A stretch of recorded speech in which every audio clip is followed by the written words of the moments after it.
Hi, it's Pastor Jeff, and this is a video specifically for every single one of the teachers at Laurel Hall School. And if you're not a teacher at Laurel Hall School, you don't have any need to watch this. So I would kind of recommend you don't. But if you are a teacher at Laurel Hall School, one of the questions that's been asked, and we're working on a solution for, is what's the Bible curriculum going to look like at school this year? So the first answer to that is actually chapel time.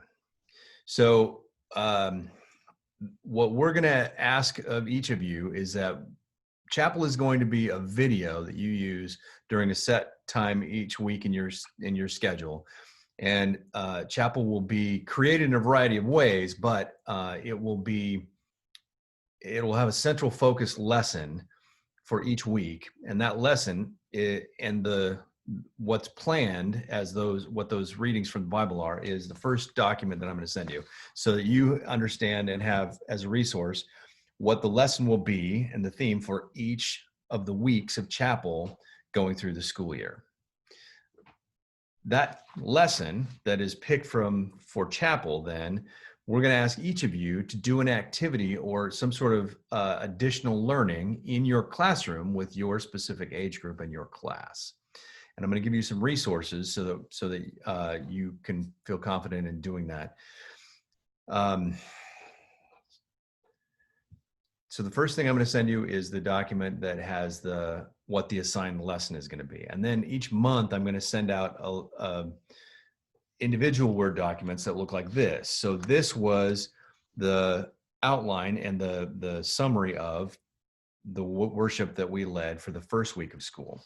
So there's the opening prayer at the beginning, and then the lesson, and then the prayers of the people, and then the songs are listed at the beginning and the end. And so we have this prepared for each week of the school year as well. And if there are teachers who specifically have students in their class that would like to sign up to read these, we'd like to have you for each week's chapel have a student from your class read one of these parts, record it, and send it to me so that I can include it and use it as the part of our weekly chapel experience. So I'm going to send those to all of you, so you all have those pieces and know that that's what's coming for chapel each week.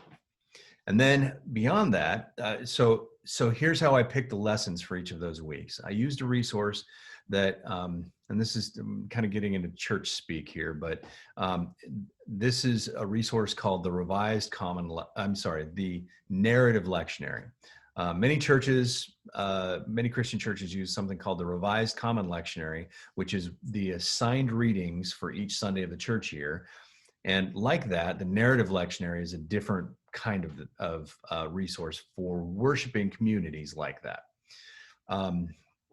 So I've used this in previous places where I've been, and so I've purchased resources to go along with the assigned readings for the year.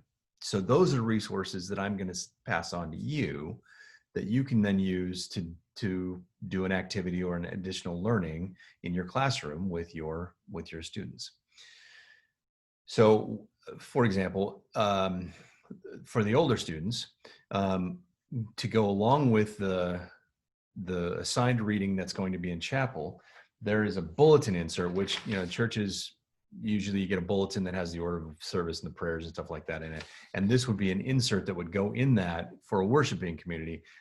This isn't the same exact environment as that, but so it looks like this, and is just a half-page insert that has some questions for discussion and deeper thoughts, background on the text, and then recommended additional daily readings if you'd like to dig a little deeper into that part of the story. So the Word document I'm going to send you is the same insert on two sides like that. And as an example, there's a different insert like this for each week in September, for each lesson that we're going to use each week in September. So this will be something that would maybe be more appropriate for middle school teachers to take and have a discussion with their students and do a little deeper dive into the Bible lesson that's used as part of chapel.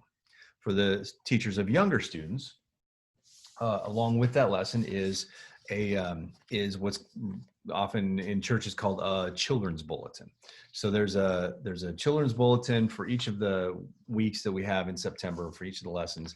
And as a part of that, there's activities inside and coloring pages and suggestions for how to have more of an experience with younger children about the lesson that we're talking about.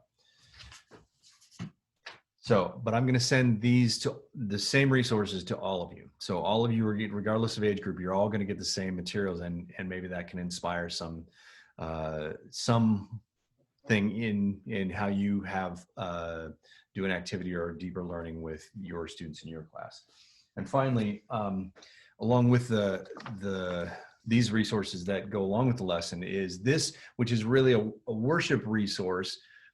So it has suggested prayers and suggested hymns and things like that that go with each lesson. But in addition to that, it also has a suggested children's message and a suggested skit or dramatic reading of the text, something like that, that might be a help for you to inspire you and how you might have, again, create a deeper learning for the kids in your class. So none of these are supposed to be used just like they are. My hope and the administration's hope is that these will be the fodder for you to then pick out one activity or one specific project that you would add to the chapel experience that you have in your classroom with your students.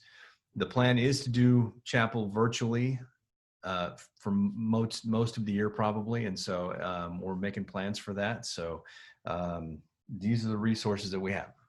If you have questions about this, please reach out to me and we can talk more about it. I would love to try and help you to feel confident in doing this in your classroom. And as would the other administration. Jay and Barbara would be available for you as well. So this is the plan for how we're gonna build on chapel as the center focus of our Bible education for this year. It's not a perfect solution. It's not a permanent solution. This is what we're gonna do for now, and we'll make it better in the future. So if you have questions, please reach out to me, and I look forward to a great year. I know we all do. So thanks. Talk to you soon.